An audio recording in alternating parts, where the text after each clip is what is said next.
हाय आदेश। Loop के ऊपर बात कर रहे थे हम अभी पुराने एग्जाम्पल में। लूप के ऊपर प्रोग्राम किस तरीके से बनते हैं, तो लूप के जो जितने प्रोग्राम्स हैं, वाइल लूप, फॉर लूप, इनके ऊपर मैं कुछ केस स्टडीज़ के बारे में आप लोगों को बता रहा हूँ। तो जो प्रोग्राम्स थे, ये पूरी प्रोग्राम की सीरीज़ है ना। तो आप लोगों को बताता हूँ पहला प्रोग्राम जिसके अंदर हम बात करेंगे फैक्टोरियल की, यानी अगर हमें एक नंबर का फैक्टोरियल निकालना है, factorial of A number, user से एक इनपुट लेंगे और उसका हमें फैक्टोरियल निकालना है, राइट। तो this is an example of loop, यानी लूप की इम्प्लीमेंटेशन है ये, राइट।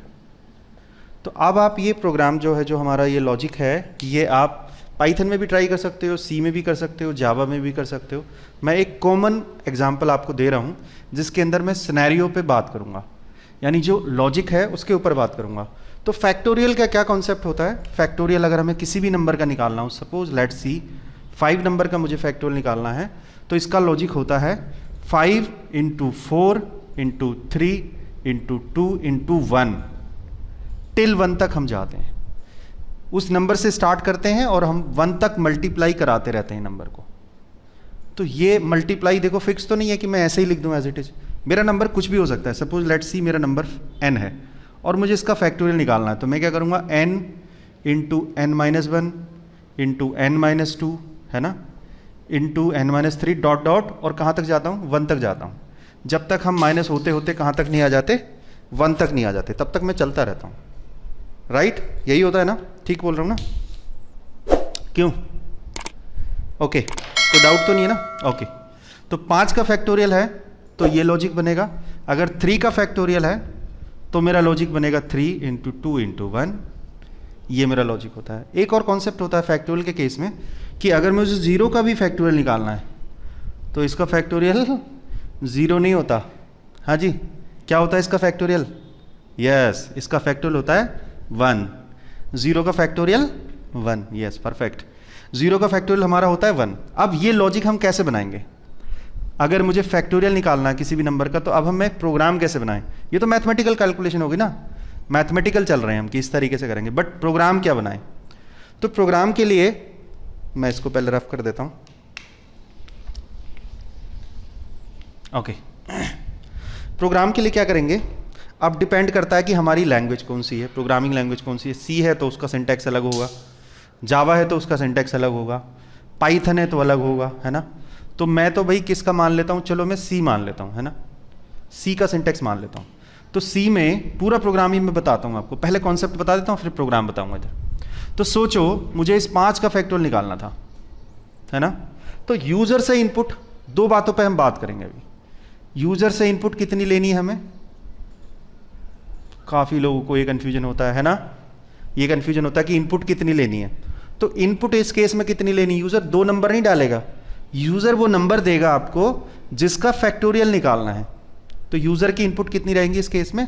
एक इनपुट देगा। कौन सी इनपुट देगा? वो नंबर जिसका फैक्टोरियल निकालना है, ठीक। दूसरा, जो हम आउटपुट देंगे वो कितनी होंगी? तो वो हमारी आउटपुट भी 1 होगी। क्या आउटपुट होगी हमारी? जो मेरा फैक्टोरियल निकल के आया, यानी जो मेरा फैक्टोरियल वाला आंसर आया ना, वो मेरी आउटपुट होगी। और इनपुट क्या होगी? जो यूज़र ने इनपुट डाली वो हम यूज़र से लेंगे, जिस नंबर का मुझे फैक्टोरियल निकालना है। तो इस केस में मुझे 2 वेरिएबल यूज़ करने पड़ेंगे। नाम सपोज उनका कुछ भी ले लेता हूँ।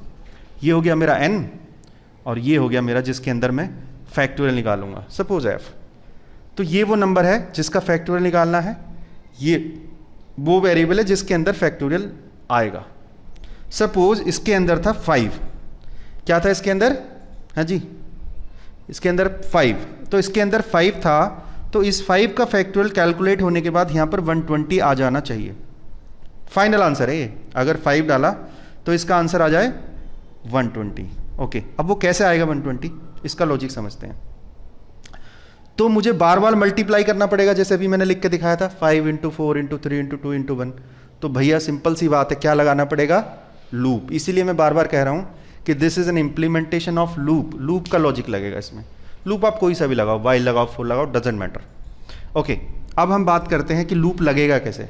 तो देखो ये जो वेरिएबल है ना, देखो अगर मुझे 5 का फैक्टोरियल निकालना है, यानी 5 का फैक्टोरियल निकालना है, तो कुछ इस n नंबर को डिक्रीज करना पड़ेगा। n डिक्रीज होगा ना, पहले 5 था, फिर 4 हो जाएगा, फिर 3 हो जाएगा, फिर 2 हो जाएगा, फिर 1 हो जाएगा।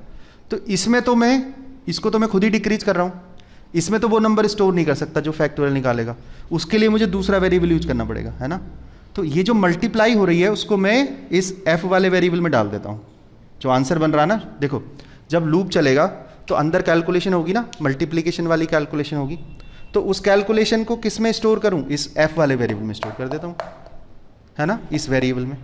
तो क्या लॉजिक बनता है वो, उसके लिए मैं बता देता हूँ। सपोज n के अंदर 5 था, तो मैं सिर्फ लॉजिक लिख रहा हूँ पहले तो यहाँ पर।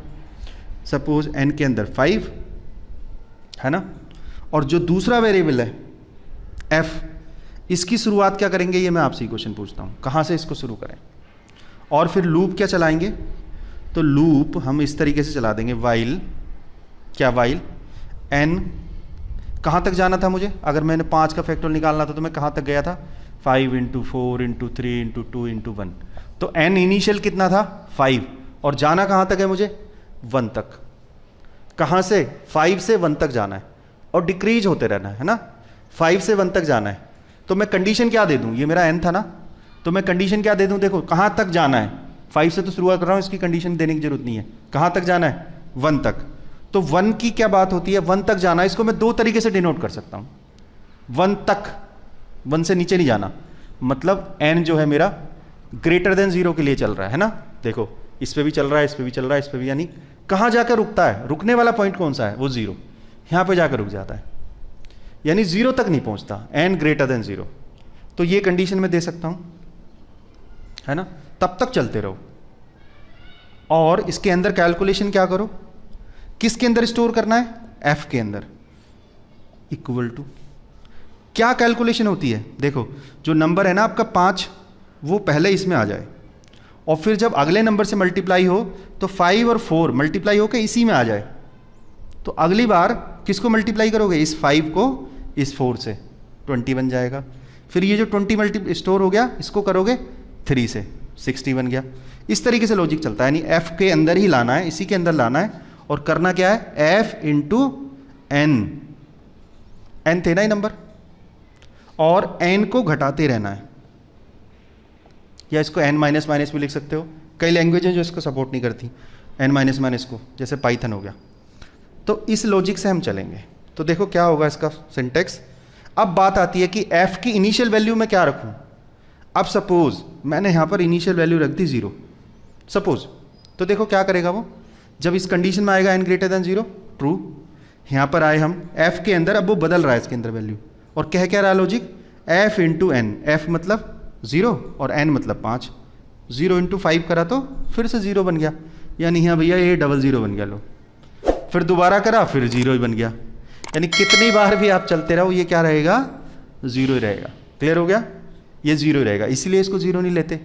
तो पहली बार क्या करें हम, कौन सा नंबर लें, पहली बार हम ऐसा लॉजिक लगाएं कि यार ये 5 जो था ना यही आ जाए यहाँ पर, और फिर आगे के नंबर मल्टीप्लाई होने लगेंगे। तो ऐसा यहाँ पर मैं क्या नंबर रखूँ कि इसके साथ मल्टीप्लिकेशन करने पे ये नंबर ही आ जाए यहाँ पर, हाँ जी, क्या रखूँ, यस मैं यहाँ पर रख दूँ 1। अगर मैंने 1 रखा ना तो 5 × 1 होने पर यहाँ पर 5 आ जाएगा पहली बार। इसीलिए जो f इनिशियल वेरिएबल लेते हैं हम, इनिशियल वैल्यू लेते हैं उसकी, वो करते हैं हम यहाँ पर 1, है ना। n की वैल्यू अगर 5 थी तो फैक्टोरियल वाले वेरिएबल के अंदर हम इनिशियल वैल्यू कितनी लेते हैं, 1 लेते हैं, है ना। फिर ये लॉजिक आ जाता है मेरा n ग्रेटर देन 0। और फैक्टोरियल प्रिंट कहाँ पर करेंगे हम, फैक्टोरियल प्रिंट कहाँ पे करेंगे, फैक्टोरियल हम प्रिंट करेंगे, क्या लूप के अंदर कर दूं, क्या लूप के अंदर कर दूं, नहीं लूप के अंदर नहीं करूंगा। क्यों नहीं करूंगा लूप के अंदर, क्योंकि लूप के अंदर करूंगा तो देखो कैलकुलेशन अभी हुई नहीं, कैलकुलेशन चल रही है। पहली वैल्यू आई, पहली वैल्यू कैलकुलेट हुई, प्रिंट कर दिया, दूसरी हुई, प्रिंट कर दिया, ये तो नहीं चाहिए ना। मुझे प्रिंट कब करना है, जब मेरा पूरा फैक्टोरियल कैलकुलेट हो जाएगा, मेरी पूरी कैलकुलेशन हो जाएगी, तब प्रिंट करना है ना। यानी इस कैलकुलेशन के बाद, हमेशा याद रखना, इस तरीके के लॉजिक में जब मुझे पूरा लूप खत्म होने के बाद आउटपुट चाहिए तो मैं बाहर प्रिंट करूंगा, तो यहाँ पर प्रिंट वाली लाइन आ जाएगी। अब जैसे सी में प्रिंट करते हैं, प्रिंट f %d, वो आपको पता हो जाएगा, पुराने वीडियो देखोगे तो समझ आ जाएगा, या पुरानी क्लास आपने अटेंड करी हो तो आपको पता ही होगा ना।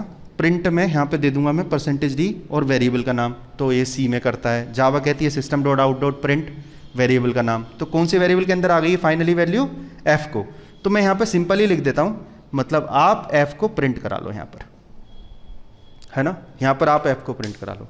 तो इतना करा लोगे तो ये प्रोग्राम आपका बन गया किस चीज़ का, फैक्टोरियल निकालने का। अब पाइथन के अंदर ये लूप कैसे लगता है वो आपको समझ लो, है ना। ये उसमें -1 ही करना पड़ेगा आपको, माइनस माइनस नहीं चलता।